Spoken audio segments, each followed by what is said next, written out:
Halo bro, Assalamualaikum warahmatullahi wabarakatuh. Kembali lagi dengan saya Dafan Mulifa di Mulifa Channel.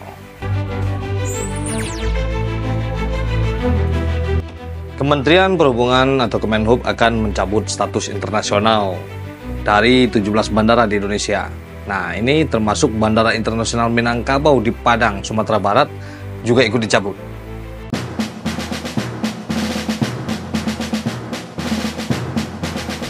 Jadi keputusan ini berdasarkan keputusan Menteri Nomor 31 Tahun 2024 yang dikeluarkan pada tanggal 2 April 2024 silam. Berikut adalah beberapa alasan dibalik pencabutan status internasional bandara tersebut. Efisiensi dan efektivitas operasional dari 34 bandara internasional yang dibuka selama 2015 sampai 2021 hanya beberapa yang melayani penerbangan niaga berjadwal luar negeri secara efektif. Beberapa bandara hanya melayani penerbangan jarak dekat atau hanya beberapa kali melakukan penerbangan internasional. Ini termasuk Bandara Minangkabau. Jadi kriteria ini menyebabkan operasional menjadi tidak efisien dan efektif dalam pemanfaatannya. Nah, tujuan pencabutan status internasional adalah untuk mendorong sektor penerbangan nasional yang sempat terpuruk selama pandemi COVID-19. Selama ini, sebagian besar bandara internasional hanya melayani penerbangan internasional ke beberapa negara tertentu dan bukan merupakan penerbangan jarak jauh. Dengan menjadikan bandara sebagai hubungan internasional di negara sendiri, Kementerian Perhubungan berharap dapat melindungi penerbangan internasional pasca pandemi. Selain itu, Bandara Internasional Minangkabau itu pernah ditutup sementara karena dampak erupsi Gunung Merapi beberapa waktu lalu yang terletak di Kabupaten Tanah Datar dan Agam.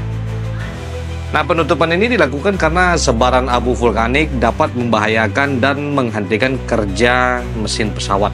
Meskipun ada wacana untuk mencabut status internasional di Bandara Minangkabau, yang satu-satunya bandara di dunia memakai nama N di sini, beberapa pihak mengkhawatirkan bahwa hal ini akan mempengaruhi biaya perjalanan ibadah umrah dan jemaah yang menggunakan penerbangan langsung Padang Madinah. Pencabutan status internasional bagi Bandara Minangkabau yang juga tercatat sebagai bandara kedua di Indonesia yang dapat diakses melalui jalur kereta api ini memiliki beberapa dampak yang perlu kita perhatikan bersama-sama.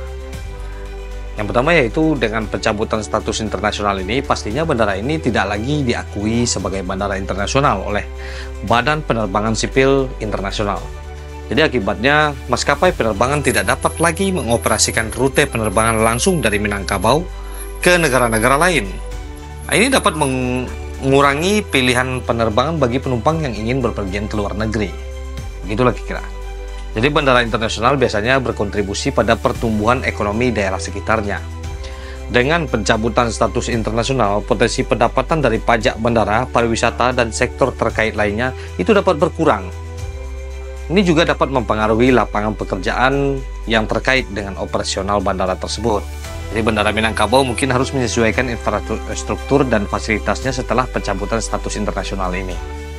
Beberapa fasilitas yang sebelumnya digunakan untuk penerbangan internasional mungkin tidak lagi diperlukan atau harus dirubah untuk melayani penerbangan domestik saja. Nah, bandara internasional sering menjadi pintu gerbang bagi pariwisata. Dengan pencabutan status internasional, jumlah wisatawan yang datang ke Minangkabau, apalagi wisatawan asing, mungkin akan berkurang. Ini dapat mempengaruhi industri pariwisata dan pendapatan yang dihasilkan dari sektor pariwisata ini. Tapi tenang, ada kabar baiknya sebenarnya.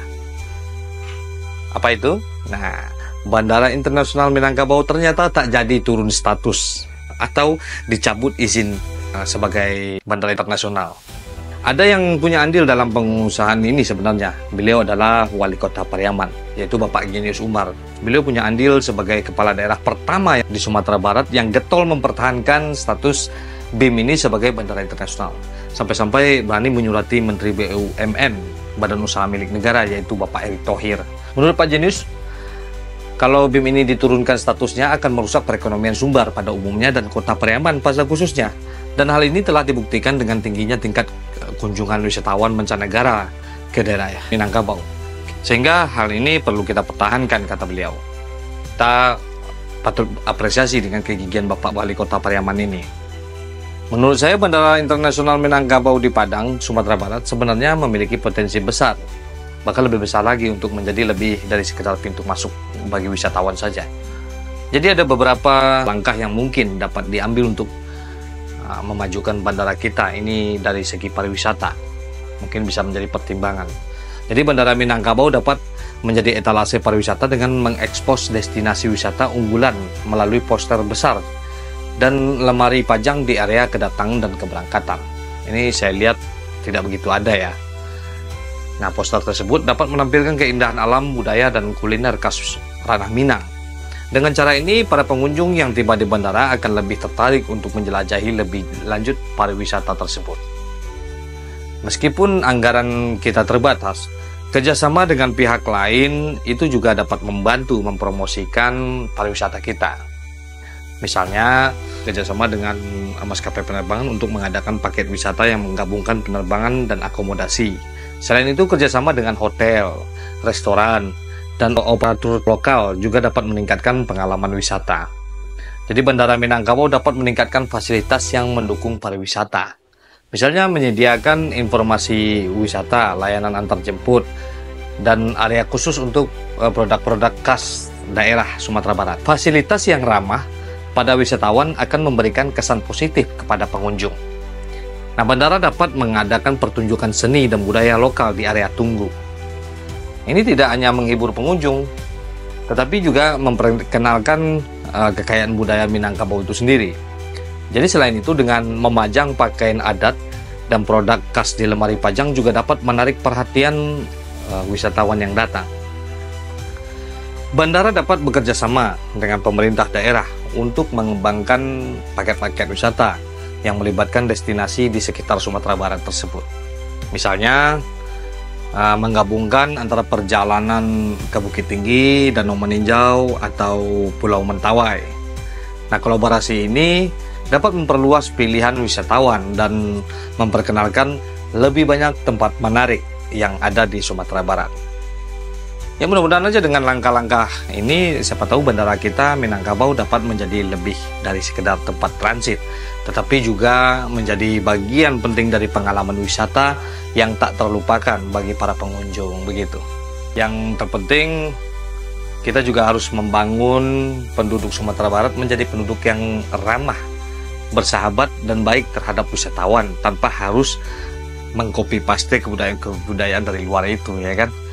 Nah, kita harus cintai cara-cara kita di Minangkabau yang telah lama ada. Jadi, semoga video ini bermanfaat dan mohon maaf jika ada kesalahan-kesalahan kata. Seperti biasanya, majulah Minangkabau, majulah Indonesia bersama saya Dafur Mulifa, selalu di Mulifa Channel. Assalamualaikum warahmatullahi wabarakatuh.